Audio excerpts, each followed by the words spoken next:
BBC বাংলার সান্ধ্য অধিবেশন প্রবাহতে আপনাদের স্বাগত। আজ আপনাদের সাথে লন্ডন স্টুডিও থেকে আছি মানসী বড়ুয়া। বাংলাদেশের সর্বশেষ গুরুত্বপূর্ণ আপডেট সংবাদে আপনাকে স্বাগত। শুরুতেই সংবাদ শিরোনাম, পরে বিস্তারিত। প্রথমে জানাবো আমাদের হাতে থাকা সর্বশেষ গুরুত্বপূর্ণ সবথেকে তাজা আপডেট সংবাদ। মব তৈরি করে পুলিশের উপর আক্রমণ, বহিষ্কৃত বিএনপি নেতা। টিভি নেটওয়ার্ক সংযোগ বৃদ্ধি করা নিয়ে দ্বন্দ্বে মব তৈরি করে রাজশাহীতে তানোরে পুলিশের উপর আক্রমণের ঘটনা ঘটিয়েছে বিএনপির সন্ত্রাসী গ্রুপ। এ ঘটনায় আহত পুলিশের এক এএসআই এবং পুলিশ কনস্টেবল তানোর উপজেলা স্বাস্থ্য কমপ্লেক্সে প্রাথমিক চিকিৎসা নিয়েছেন। আজ থানা গেটের সামনে এই ঘটনা ঘটায় বিএনপির সন্ত্রাসী নেতারা। এরপর জানাবো সম্মেলনে দাওয়াতপত্রে নাম নেই, রাগ করে ঢাকায় ফিরলেন বিএনপি নেতা ফজলুর রহমান। দীর্ঘ ৯ বছর পর আজ কিশোরগঞ্জ জেলা বিএনপির ত্রিবার্ষিক সম্মেলন অনুষ্ঠিত হতে যাচ্ছে। আজ শহরের পুরাতন স্টেডিয়ামে সম্মেলনের উদ্বোধন করেন বিএনপির মহাসচিব মির্জা ফখরুল ইসলাম আলমগীর। তবে সেখানে বিএনপি নেতা ফজলুর রহমানের সংসদীয় আসন থাকার সুবাদে তার দাওয়াতপত্রে নাম থাকার কথা ছিল, কিন্তু নাম না থাকায় তিনি অবশেষে ভারাক্রান্ত মন নিয়ে ঢাকায় ফিরে গেছেন। তিনি বলেন, আমাকে বলে আমি বাতিল হয়ে গেছি, কিশোরগঞ্জ সম্মেলনে যেতে পারবো না। কে সহ্য করতে পারে এগুলো? আমি তো মানুষ। এই দলের জন্য কত কি করেছি, জেল খেটেছি, নির্বাসনে রয়েছি। দেশনেত্রী বেগম খালেদা জিয়ার নামে ৩০০ বক্তব্য দিয়েছি, যেটি বিশ্ব রেকর্ড, কিন্তু দল আমাকে চিনল না। এদিকে ভাঙায় অস্ত্রসহ যুবক গ্রেপ্তার। ফরিদপুরের ভাঙায় কুমার নদের ট্রলার ও স্পিডবোটে প্রকাশ্যে কিশোর গ্যাংয়ের অস্ত্রের মহড়ার ঘটনায় এক যুবককে গ্রেপ্তার করেছে সেনাবাহিনীর সদস্যরা। এরপর তাকে ভাঙ্গা থানায় সোপর্দ করা হয়। এবারে জানাবো জামাতের সঙ্গে জোটের প্রশ্নে সিদ্ধান্ত জানালেন নাহিদ ইসলাম। জাতীয় নাগরিক পার্টি এনসিপির আহ্বায়ক নাহিদ ইসলাম বলেছেন, তার দল কোনো জোটে যাবে না, নিজস্ব অবস্থানে থেকেই রাজনীতি করবে। জামাতের সঙ্গে আন্দোলনের বিষয়টিও তিনি নাকচ করে দিয়েছেন। এদিকে রাজশাহীতে পিস্তল হাতে ছাত্রলীগ নেতার ছবি ভাইরাল, এলাকায় আতঙ্ক। রাজশাহীতে পিস্তল হাতে এক ছাত্রলীগ নেতার ছবি সামাজিক যোগাযোগ মাধ্যমে ভাইরাল হয়েছে। এই ঘটনায় এলাকায় আতঙ্ক বিরাজ করছে।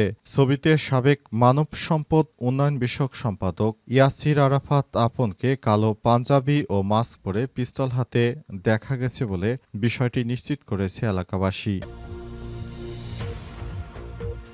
এবং সর্বশেষ জানাবো আরব আমিরাতে লটারির রাতারাতি ভাগ্যবদল বাংলাদেশি শ্রমিকের। ভাগ্য মানুষকে কখন কোথায় নেওয়া যায় তা বলা মুশকিল। সংযুক্ত আরব আমিরাতে এক বাংলাদেশি প্রবাসী শ্রমিকের জীবন ঠিকই একই রকম চমক এলো। এবার ২৮ বছর ধরে প্রবাসে থাকা মোহাম্মদ মামুনুর রহমান লটারিতে রাতারাতি লাখপতি বনে গেছেন। ৫৩ বছর বয়সী প্রবাসী আবুধাবি বিগ টিকিটের সাপ্তাহিক লটারিতে জিতেছেন ৫০,০০০ দিরহাম, যা বাংলাদেশ মুদ্রায় ১৭ লক্ষ টাকা। পেশায় প্লাস্টারের শ্রমিক মামুন গত ৩ বছর ধরে নিয়মিত লটারি টিকিট কিনছেন বলে জানিয়েছে গালফ নিউজ। প্রিয় দর্শক, এতক্ষণ শুনছিলেন সংবাদ শিরোনাম, এবারে বিস্তারিত।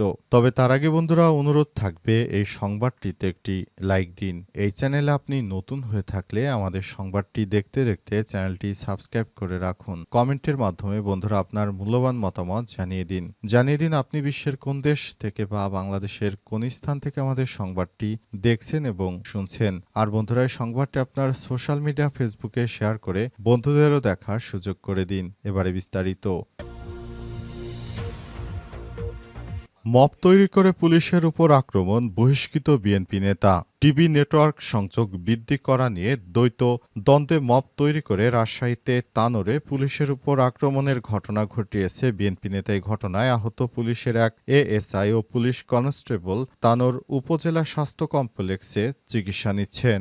আজ ১২টার দিকে থানা গেটের সামনে এই ঘটনা ঘটে। সময় মব সৃষ্টিকারী জুবাইর আলী ৩৮ নামের এক ব্যক্তিকে পুলিশ হেফাজতে নেওয়া হয়েছে বলে নিশ্চিত হওয়া গেছে। তবে অপর দুইজন ইলিয়াস ৩৫ ও জাকির ৪২কে ছাড়িয়ে নেয় বরেন্দ্র ডিজিটাল কেবল টিভি নেটওয়ার্কের প্রোপাইটার বিএনপি থেকে বহিষ্কৃত নেতা মিজানুর রহমান মিজান। জুবায়েরের বরেন্দ্র ডিজিটাল কেবল টিভি নেটওয়ার্কের ম্যানেজার। বাড়ি তানোর পৌর এলাকার গভীরপাড়া মহল্লায়। পুলিশ ও প্রত্যক্ষদর্শী সূত্র থেকে জানা গেছে, বহুদিন ধরে নিজ এলাকায় তানোর উপজেলার কন্দপুর গ্রামের কৃষক দলের ওয়ার্ড সভাপতি মোখলেস আলী 40 ময়না কেবল টিভি নেটওয়ার্কের ব্যবসা পরিচালনা করে আসছেন। সেখানে বরেন্দ্র ডিজিটাল কেবল টিভি নেটওয়ার্কের সংযোগ দেওয়া হয়। এই সংযোগের প্রোভাইডার বিএনপি থেকে বহিষ্কৃত নেতা মিজানুর রহমান মিজান। তাদের ব্যবসা আধিপত্য নিয়ে উভয় পক্ষের লোকজনের মধ্যে বিবাদ সৃষ্টি হয়। পরে ঘটনাটি নিয়ে থানায় অভিযোগ দেওয়া হয়। ফলে ওসির নির্দেশে ঘটনাটি সমাধানের জন্য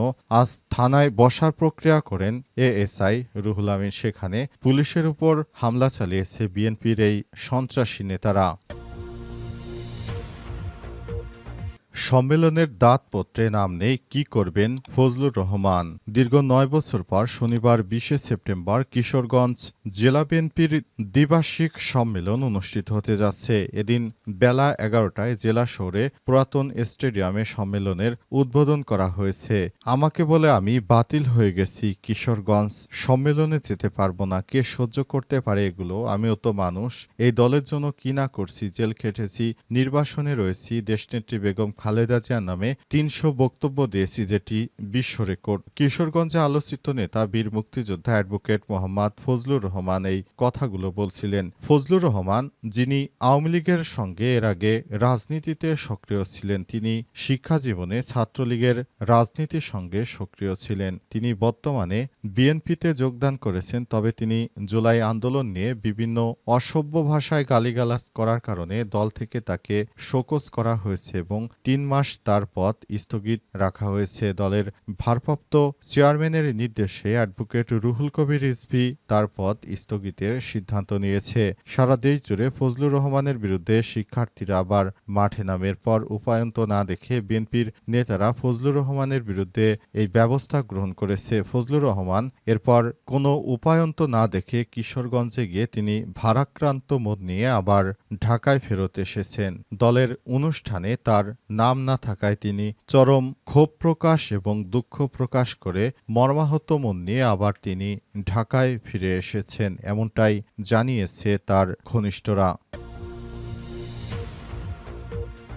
ভাঙ্গায় অস্ত্রসহ যুবক গ্রেপ্তার। ফরিদপুরে ভাঙ্গায় কুমার নদের ট্রলার ও স্পিডবোটে প্রকাশ্যে কিশোর গ্যাংয়ের অস্ত্রের মহড়ার ঘটনায় এক যুবককে গ্রেপ্তার করেছে সেনাবাহিনী। আজ সাইমম শরীফ 27 নামে গ্রেপ্তারের পর সকালে ভাঙ্গা থানায় হস্তান্তর করা হয়। সে ভাঙ্গা উপজেলার গোয়ালডাঙ্গি গ্রামের বেলাল শরীফের ছেলে। পুলিশ ও স্থানীয় সূত্র থেকে জানা গেছে, ভাঙ্গার কুমার নদে গত বুধবার কিশোর যুবকরা স্পিডবোটে রামদা, চাইনিজ কোরাল সহ দেশীয় অস্ত্রশস্ত্র নিয়ে প্রকাশ্যে মহড়া দিয়ে এলাকায় আতঙ্ক সৃষ্টি করে। এই ঘটনাটি সেদিন ভাঙ্গায় মেলা উপলক্ষে তারা স্পিডবোটের মহড়া দেয় এবং সেখানে এসব অস্ত্রশস্ত্র নিয়ে এলাকার মানুষকে ভয় দেখাতে শুরু করে। এরপরই এলাকায় আতঙ্ক ছড়িয়ে পড়ে, কারণ কিশোর গ্যাংয়ের সদস্যরা সব অস্ত্রশস্ত্র নিয়ে এলাকার মানুষকে নানা রকম ভয়ভীতি দেখায় এবং তারা স্পিডবোট নিয়ে ঘুরতে থাকে। এক পর্যায়ে এলাকার মানুষ আতঙ্কিত হয়ে প্রশাসনকে জানায়। ইতিমধ্যে এই ঘটনার বেশ কয়েকটি ভিডিও সামাজিক যোগাযোগ মাধ্যমে ভাইরাল হয়েছে। এরপরই ভাঙ্গা থানার পুলিশের কর্মকর্তারা নড়েচড়ে বসে। তারা ব্যবস্থা নিতে শুরু করে এবং এক পর্যায়ে তাদেরকে আটক করতে তারা সর্বোচ্চ প্রচেষ্টা চালাচ্ছে। অন্তর্বর্তীকালীন সরকারের প্রধান উপদেষ্টা দায়িত্ব গ্রহণের পর দেশজুড়ে অনেক নৈরাজ্যকর পরিস্থিতি বিরাজ করেছে। তবে প্রশাসনের সর্বোচ্চ প্রচেষ্টায় এখনও দেশটি স্টেবল রয়েছে, যেটা দেশের মানুষের জন্য ভালো বার্তা বয়ে আনছে। জামাতের সঙ্গে জোটের প্রশ্নে সিদ্ধান্ত জানালো নাহিদ ইসলাম। জাতীয় নাগরিক পার্টি এনসিপির আহ্বায়ক নাহিদ ইসলাম বলেছেন, তার দল কোনো জোটে যাবে না, নিজস্ব অবস্থানে থেকেই রাজনীতি করবে। জামাতের সঙ্গে আন্দোলনের বিষয়টিও তিনি নাকচ করেছেন। নাহিদ বলেন, জামাত সংসদের উভয় পক্ষে পিআর পদ্ধতি চায়, এনসিপি শুধুমাত্র উচ্চকক্ষে পিআরের পক্ষে। তবে জাতীয় পার্টি সহ আওয়ামী লীগের দোসরেরা নিষিদ্ধের বিষয়ে আমাদের অবস্থান স্পষ্ট। আজ রাজধানীর শাহবাগে শহীদ শহীদ আবু সাইদ ইন্টারন্যাশনাল কনভেনশন সেন্টারে দলের সমন্বয় সভায় তিনি এই মন্তব্য করেন। নাহিদ বলেন, জাতীয় গণতান্ত্রিক নির্বাচনের প্রস্তুতি নিতে নেতাকর্মীদের নির্দেশ দিয়েছি। নির্বাচনের আগে গণহত্যায় জড়িতদের বিচার নিশ্চিত করতে হবে। আওয়ামী লীগের বিরুদ্ধে গ্রামেগঞ্জে প্রতিরোধ গড়ে তুলতে হবে। জাতীয় পার্টি সহ ফ্যাসিবাদের দোষরদের রাজনীতি নিষিদ্ধ করতে হবে। তাদের বিরুদ্ধে আমাদের অবস্থান স্পষ্ট। এনসিপির নেতা আরও বলেন, দুর্নীতির বিরুদ্ধে আমাদের অবস্থান জিরো টলারেন্স। এ বিষয়ে সচেতনতা গড়ে তুলতে আমরা সারা দেশের তৃণমূল পর্যায়ে কাজ করব। তিনি আরও জানান, নতুন সংবিধান সহ এনসিপি ২৪ দফা কর্মসূচি নিয়ে দেশের উপজেলা পর্যায়ে কর্মসূচি পালন করবে তার দল। শীঘ্রই ওই ব্যাপারে জানিয়ে দেওয়া হবে বলে তিনি উল্লেখ করেছেন। সমন্বয় সভায় এনসিপির কেন্দ্রীয় আহ্বায়ক কমিটির সদস্যগণ, অঙ্গ সংগঠনের নেতৃত্ববৃন্দ এবং জেলা, মহানগর, উপজেলা ও থানা কমিটির সমন্বয়কারীরা উপস্থিত ছিলেন।